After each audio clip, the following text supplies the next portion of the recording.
Hello mga kabsat, padakot-kat ng kalan ng person dahil medyo marumi-rumi na ang ating lutuan.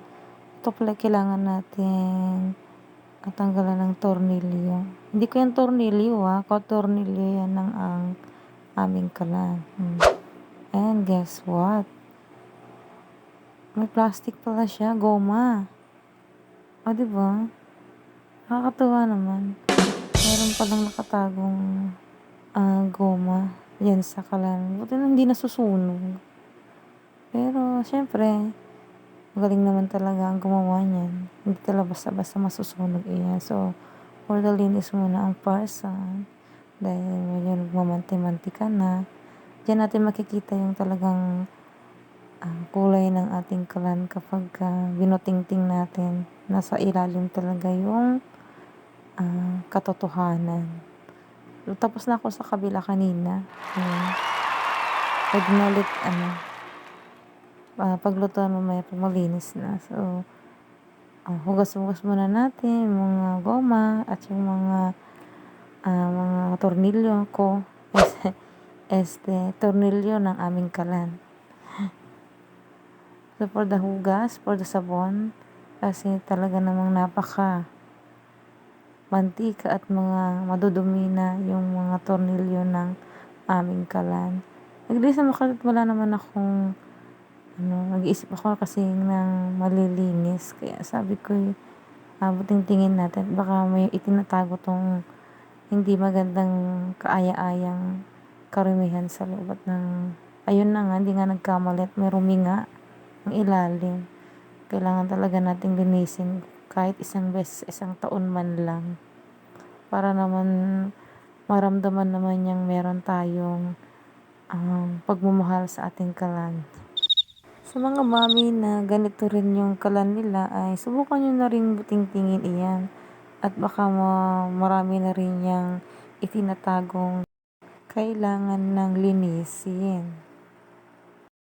So, for the busy na sa paglinis sa ating lababo dahil tapos na tayong maghugas at ating patutuyuin na, punasan na lang natin para mas mabilis matuyo at nang maikabit na natin dahil magluluto na ako maya-maya. Nasan lang natin lalo na yung goma kasi yan yung pinakailalim ng ating lutuan. Ito na yung tornilyo ko. Ayan, inisa-isa ko. Ingatan ko talaga siyang hugasan at punasan dahil nga baka malaglag. Ay nako, ewan ko lang kung malaglag pa yan. Hindi na natin yan may ibabalik sa dati. So, ayan, ikinabalik na natin. Kailangan marunong tayong magkalas, marunong din tayong magbalik. Dahil naku, yari na pag di natin kayang ibalik na wala tayong lulutuan yan.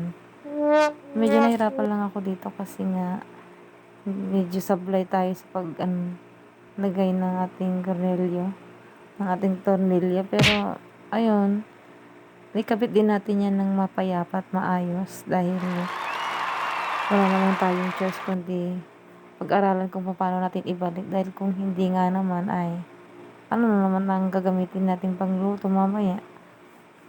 Nandun tayo sa kabila, mas madali nilagay dito sa kabila yung goma kumpara dun sa kabila.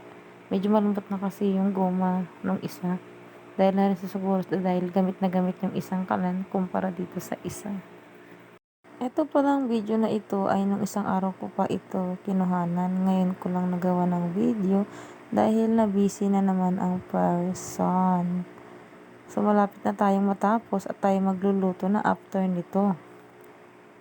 Konting pahigpit na lang at matatapos na rin tayo dito. So, ayan na nga, tapos na tayo at ito na ang finished product. O diba, ang ganda tignan, ang ganda pagmasdan, ang sarap magluto ulit. Pag ganito kalinis yung ating kalan. May dudumihan na naman tayo sa mga susunod na araw, mga kabsat. Thank you for watching. Love, love. Ang kintab. Pwedeng pagsalamin na.